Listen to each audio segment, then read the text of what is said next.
నమస్తే. Welcome to ఆదాన్. నమస్తే రాజేష్ గారు.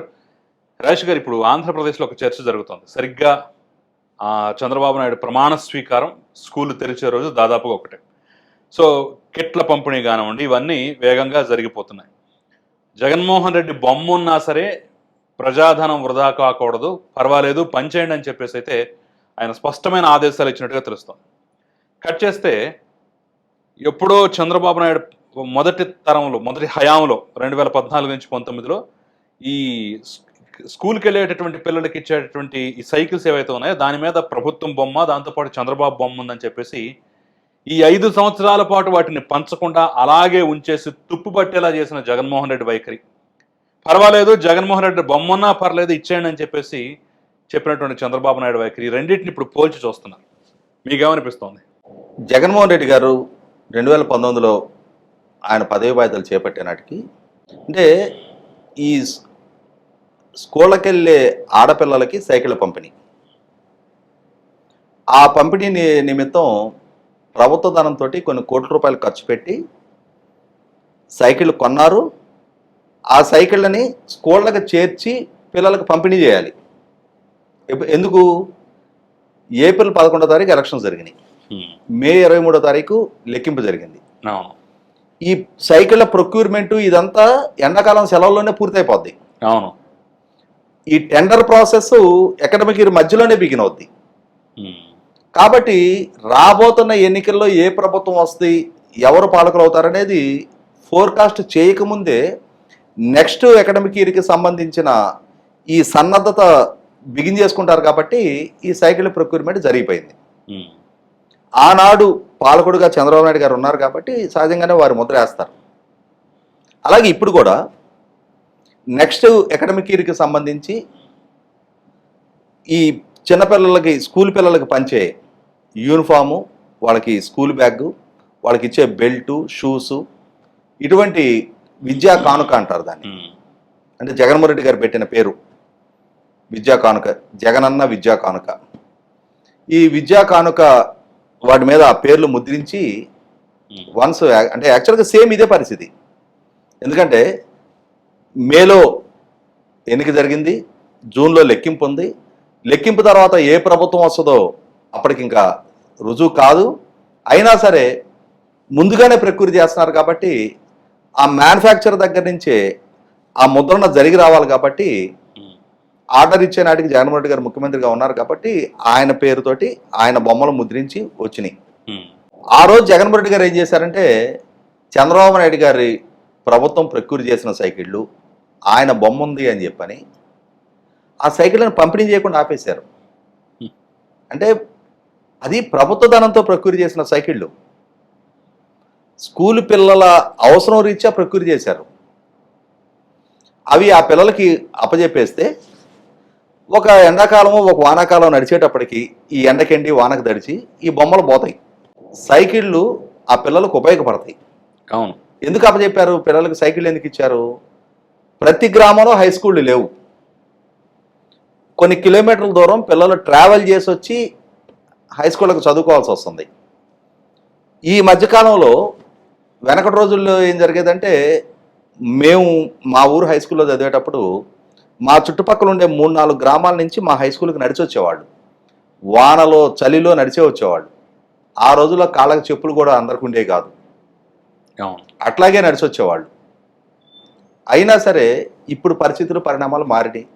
అంతగా పిల్లల్ని కష్టపెట్టడానికి తల్లిదండ్రులు సిద్ధంగా లేరు, అంత కష్టపడటానికి పిల్లలు కూడా సిద్ధంగా లేరు. అందుకని ఉన్న ఈజీ ఆప్షన్ ఏంటి? ప్రతి ఊరికి సమీపంలో ఉన్న పట్టణం నుంచి కాన్వెంట్కు సంబంధించిన వ్యాన్లు వస్తున్నాయి. హై స్కూల్కి వెళ్ళాలంటే ఈ నడిచి వెళ్ళాలి.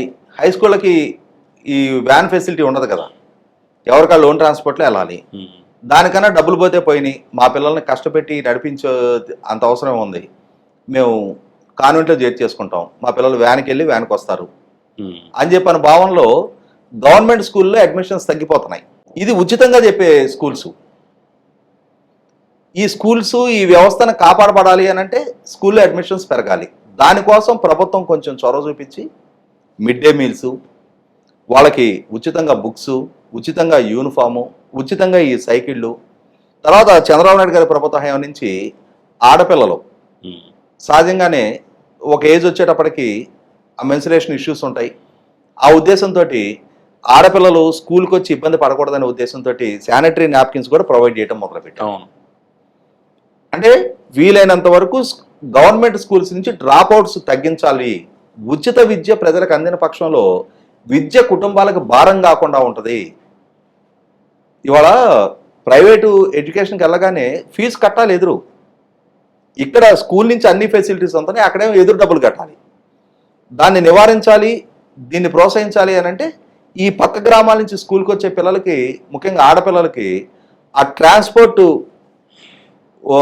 వన్ సార్ట్ ఆఫ్ మెథడ్ ఈ సైకిల్ పంపిణీ. అవును. సో దీని ద్వారా వాళ్ళు నడిచి వచ్చే పని లేకుండా వచ్చి వెళ్తారు అనే ఉద్దేశంతో ఆ విధంగా ఆలోచించి వాటిని పంపిణీ చేస్తుండాలి కదా. ముఖ్యమంత్రి అనేవాళ్ళు, పాలకులు అనేవాళ్ళు కొంత స్టేట్స్మెన్షిప్ ప్రదర్శించాలి, రాజనీతిజ్ఞత ప్రదర్శించాలి. ఖచ్చితంగా. ప్రభుత్వ ధనంతో కొనుగోలు చేశారు. మీ ముందు పాలకుడు బొమ్మ ఉంటే ఉందేమో, అది గవర్నమెంట్ డబ్బు కదా, పంపిణీ చేసి ఉండాల్సింది జగన్మోహన్ రెడ్డి గారు. ఆయన ఎక్కడ రాజీ పడలా. తుప్పు పట్టినా పర్వాలా, స్క్రాప్ కింద అమ్మేద్దాం, వాటిని పక్క పెట్టేయండి. చంద్రబాబు నాయుడు గారి కాదు, బొమ్మే అడ్డంకి అయితే ఆ బొమ్మను తొలగించడం కూడా పెద్ద కష్టమైనటువంటి విషయం ఏం కాదు కదా, తొలగించి ఇవ్వచ్చు కదా. అంటే ఇక్కడ ఏంటంటే సైకిళ్ళు ఇవ్వాలి అనేది చంద్రబాబు నాయుడు గారి కాన్సెప్ట్. సైకిళ్ళు ఇచ్చిన పక్షంలో చంద్రబాబు నాయుడు ఇచ్చిన ఇంప్లిమెంట్ చేసిన స్కీమ్ అనుకుంటారు తప్ప ఇది నా స్కీమ్ అనుకోరు. అంటే రాజకీయంగా కొరచబుద్ధి ప్రదర్శించారు ఆయన. నేను ఇందా చెప్పిన రాజనీతిజ్ఞత ప్రదర్శించాల్సిన దగ్గర చాలా కొరచబుద్ధి ప్రదర్శించారు. ఆ ప్రదర్శించిన పర్యవసానం ప్రజాధనాన్ని దుర్వినియోగం చేశారు. ఇక్కడ ఈ మధ్యకాలంలో మనం ఒక అంశం చాలా గొప్పగా చర్చించుకున్నాం. తమిళనాడులో డిఎంకే స్టాలిన్ గారి నేతృత్వంలో అధికారంలోకి వచ్చే నాటికి అక్కడ జయలలిత గారు ఇంప్లిమెంట్ చేసిన అమ్మా క్యాంటీన్లు నడుస్తూ ఉన్నాయి. ఎప్పుడైతే కరుణానిధి గారి పార్టీ స్టాలిన్ గారి నాయకత్వంలో, కరుణానిధి గారి కాలం చేసినాక స్టాలిన్ గారి నాయకత్వంలో అధికారంలోకి వచ్చిందో, అధికారంలోకి వచ్చిన తర్వాత అప్పటికి జయలలిత గారు కాలం చేశారు. ఈ అమ్మా క్యాంటీన్లని పేరు మార్చాలి అని చెప్పని డిఎంకే పార్టీ శ్రేణుల నుంచి డిమాండ్ వచ్చింది. కరుణానిధి గారు, స్టాలిన్ గారు ఒప్పుకోలే దానికి. అవి ఆవిడ ద్వారా పెట్టబడిన క్యాంటీన్స్. ఆమె లేరు ఇవాళ. ఆమె జ్ఞాపకార్థం ఆమె ఈ రాష్ట్రానికి అందించిన సర్వీసెస్ దృష్ట్యా ఆ క్యాంటీన్లు ఆమె పేరిటే కొనసాగించండి. డిఎంకే శ్రేణులు కొన్ని చోట్ల అత్యుత్సాహ ప్రదర్శన చేసి ఆ క్యాంటీన్ల దగ్గరికి వెళ్ళి పేర్లు మార్చేశారు. అటువంటి చర్యలకు పాల్పడాలని పార్టీని సస్పెండ్ చేశారు ఆయన. అంటే అక్కడ స్టాలిన్ గారు ప్రదర్శించిన రాజనీతిజ్ఞత దేశవ్యాప్తంగా కొనియాడబడింది. కానీ జగన్మోహన్ రెడ్డి గారు ప్రదర్శించిన కొరచబుద్ధి కూడా దేశవ్యాప్తంగా చర్చనీయాంశమైంది. ఎందుకంటే ఆ డంపింగ్ యార్డ్లో చెత్తలాగా మనం పోలీస్ స్టేషన్లో కొన్ని యాక్సిడెంట్లో కొన్ని దొంగల దగ్గర నుంచి రికవర్ చేసుకున్న వెహికల్స్ అన్ని డంపింగ్ యార్డ్ లాగా పెట్టుంటాయి. ఆ కేసులు తేలినాటికి ఇవన్నీ స్క్రాప్ కూడా పనికిరావు. ఈ లోపు దాంట్లో ఈ విలువైన పాటలన్నీ కాల్ చేసుకు వెళ్ళిపోతూ ఉంటారు. అట్లాగే ఈ జగన్మోహన్ రెడ్డి గారు సృష్టించిన విధ్వంసాల్లో ఆయన చాలా విధ్వంసాలు సృష్టించారు. అందులో ఒక భాగంగా ఈ సైకిల్ కూడా చర్చనీయాంశంగా మారి మనకి ఆ ఫోటోలు తీసి తెలుగుదేశం సోషల్ మీడియాలో సర్క్యులేట్ చేస్తూ ఉండేవాళ్ళు. ఇప్పుడు పరిస్థితి ఏంటి? జగన్మోహన్ రెడ్డి గారి పాలన ముగిసిపోయింది. ఈ పిల్లలకి ఇచ్చే విద్యా కానుక, ఈ యూనిఫాము, ఈ కిట్స్ జగన్మోహన్ రెడ్డి గారి బొమ్మతో ముద్రణ దగ్గరికి వచ్చినాయి. అధికారులు అడిగారు, మరి ఏం చేద్దామండి వీటిని అని చెప్పని. ప్రభుత్వ ధనంతో కొన్నాయి, ఆయన బొమ్మ ఉన్నా పర్లేదు పంపిణీ చేసామన్నారు. ఇది ప్రదర్శించాల్సిన రాజనీతిజ్ఞతని చంద్రబాబు నాయుడు గారు ప్రదర్శించారు. జగన్మోహన్ రెడ్డి గారు ఆ స్థాయి పరిణతి ప్రదర్శించలేదు కాబట్టి ఇవాళ ప్రజల్లో కూడా నవ్వులు పాలయ్యే స్థాయి సంఖ్యాబలం ఆయనకి దక్కింది.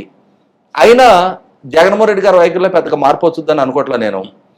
ఎందుకంటే ఎన్టీ రామారావు గారి ద్వారా ఏర్పాటు చేయబడ్డ హెల్త్ యూనివర్సిటీ, వారు చనిపోయిన తర్వాత వారి పేరిట నామకరణం చేయబడ్డ హెల్త్ యూనివర్సిటీ, జగన్మోహన్ రెడ్డి గారు 25 సంవత్సరాల తర్వాత 1998లో ఎన్టీ రామారావు గారి పేరిట ఏర్పాటు చేయబడితే 2023 సంవత్సరంలో దాన్ని వాళ్ళ నాన్నగారి పేరుకి మార్చారు అని అంటేనే జగన్మోహన్ రెడ్డి గారి కొరచ బుద్ధి అంటావా, పలచన బుద్ధి అంటావా, ఏ బుద్ధి అనేది కళ్ళ ముందు కనిపిస్తున్న దగ్గర జగన్మోహన్ రెడ్డి గారికి, చంద్రబాబు నాయుడు గారికి దానికి చెప్పిన కారణం ఇంకా విచిత్రం.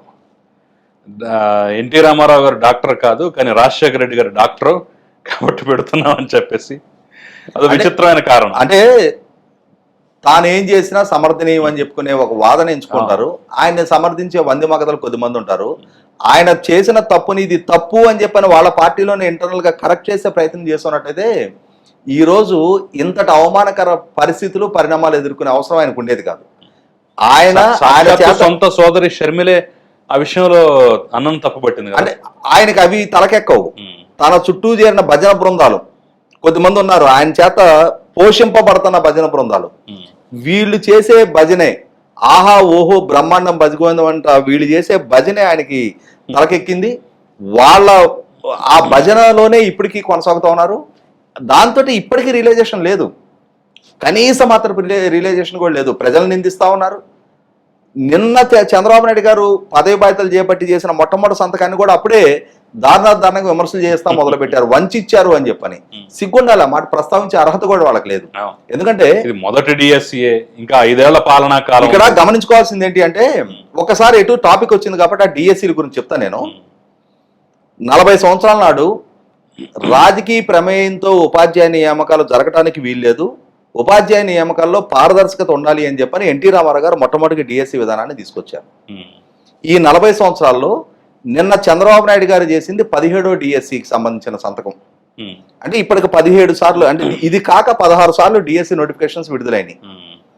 ఒకసారి ఆ పూర్వరంగం గమనించుకుంటే మనం ఎన్టీ రామారావు గారి హయాంలో 3 సార్లు డిఎస్సి అమలు జరిగింది, రాజశేఖర రెడ్డి గారి హయాంలో 2 సార్లు అమలు జరిగింది, కోట్ల జీ భాస్కర్ రెడ్డి గారి హయాంలో 1 సారి అమలు జరిగింది, కిరణ్ కుమార్ రెడ్డి గారి హయాంలో 1 సారి అమలు జరిగింది. అంటే 7 సార్లు. మిగిలిన 16లో అంటే 16లో ఈ 7 సార్లు తీసేస్తే మిగిలిన 9 సార్లు 8 సార్లు చంద్రబాబు నాయుడు గారి ఆధ్వర్యంలో డిఎస్సి అమలు జరిగింది.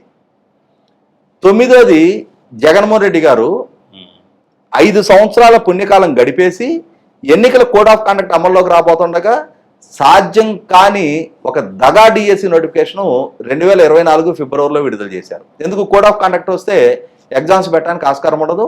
5 సంవత్సరాల టెన్యూర్లో ఒక్క డిఎస్సి కూడా అమలు పరచని ముఖ్యమంత్రిగా రికార్డుకి ఎక్కారు జగన్మోహన్ రెడ్డి. ఆల్రెడీ 8 సార్లు డిఎస్సి నిర్వహించి చంద్రబాబు నాయుడు గారికి ఒక ట్రాక్ రికార్డు ఉంది. జగన్మోహన్ రెడ్డి గారు ఏం చెప్పారు? కడప స్టీల్ ప్లాంట్ సందర్భంగా చంద్రబాబు నాయుడు గారు ఎన్నికల ముందు శంకుస్థాపన చేశాడు, నేను అధికారంలోకి వచ్చిన మొదటి టైంలోనే శంకుస్థాపన చేస్తున్నా, అది ఆయన వంచనకు నిదర్శనం, ఇది నా చిత్తశుద్ధికి నిదర్శనం, నేను 3 సంవత్సరాల్లో దీన్ని పూర్తి చేసి 25,000 మందికి ఉద్యోగాలు ఇస్తానని చెప్పిన జగన్మోహన్ రెడ్డి గారు మళ్ళీ తిరిగి 2023 మార్చిలో ఇంకోసారి శంకుస్థాపన చేశాడు, కానీ ఇప్పటికి దాని చుట్టూ కాంపౌండ్ వాళ్ళకి అట్లా. అట్లాగే చంద్రబాబు నాయుడు గారు ఇప్పుడు తన పదవీ బాధ్యతలు చేపట్టిన మొట్టమొదటి సంతకంగా డిఎస్సిని అమలుపరుస్తూ ఉన్నారు. జగన్మోహన్ రెడ్డి గారు 5 సంవత్సరాల పుణ్యకాలం గడిపేసి కోడ్ ఆఫ్ కండక్ట్ అమల్లోకి వచ్చే ముందు యువతని వంచడం కోసం ఒక నోటిఫికేషన్ ఇచ్చారు. ఎన్టీ రామారావు గారు చంద్రబాబు నాయుడు గారి ఆధ్వర్యంలో 150,000 మందికి ఉపాధ్యాయ నియామకాలు వాళ్ళ హయాంలో వాళ్ళ చేతుల మీదుగా జరిగినాయి. అటువంటి చంద్రబాబు నాయుడు గారిని వంచనకు గురి చేశారని చెప్పని వైసీపీ అఫీషియల్ ప్లాట్ఫామ్ మీద ఒక విమర్శ చేస్తా ఈరోజు ట్వీట్ చూశాను నేను. అది వాళ్ళకే బూమరాంగ్ అవుతుంది. ఇట్లాంటి అత్యుత్సాహ ప్రదర్శన అధికారంలోకి వచ్చిన కొద్ది గంటలు కూడా ఓర్చుకోలేకపోతున్నారు. వాళ్ళ కడుపులో ఆక్రోశం, ఆవేదన, బాధ, అసూయ, ఆగ్రహం ఇవన్నీ పెళ్ళుబికి అసలు జీర్ణించుకోలేకపోతున్నారు. అరే మేమే ముఖ్యమంత్రి శాశ్వతంగా 30 ఏళ్ళు ఈ రాష్ట్రాన్ని పరిపాలిస్తాం అనుకున్న స్థాయి నుంచి ప్రజలు మెడబట్టి బయటికి గెంటటాన్ని సహించలేకపోతున్నారు. అది వాళ్ళు చేసుకున్న కర్మ. ఇక అదొక మానసిక దౌర్భాగ్యం అనుకోవాలా, వైకల్యం అనుకోవాలా, వాళ్లే రిలీజ్ అవ్వాలి. ప్రజలైతే ప్రజలు ఇవ్వాల్సిన తీర్పు ఇచ్చేశారు.